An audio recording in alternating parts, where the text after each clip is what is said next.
आणि यानंतर आता इथे वेळ झाली आहे छोट्याशा ब्रेकची। मात्र ब्रेकवर जाता जाता पाहूयात कथा रामनगरीची। कथा रामनगरीची। संत तुलसीदासांनी अवधी भाषेत रामचरितमानस महाकाव्य रचलं।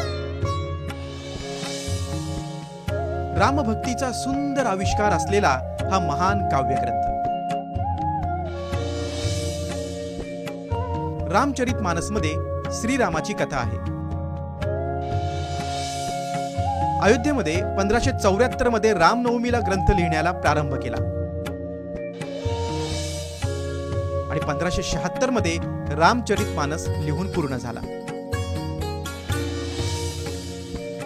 राम रावण युद्ध ते राम राज्याच्या आदर्शाचं वर्णन यात आहे। रामचरितमानस मध्ये एकूण 7 कांड आहेत। बालकांड, अयोध्याकांड, अरण्यकांड, किष्किंधाकांड, सुंदरकांड, लंकाकांड आणि उत्तरकांड। अयोध्याकांड मध्ये एकूण 314 दोहे आहेत। सुंदरकांड हे वर्णन फार प्रभावी आहे। रामचरितमानसला सामान्यतः तुलसी रामायण असं म्हणतात। रामचरितमानसमुळे उत्तर भारतात रामलीला उत्सवाचा प्रारंभ झाला।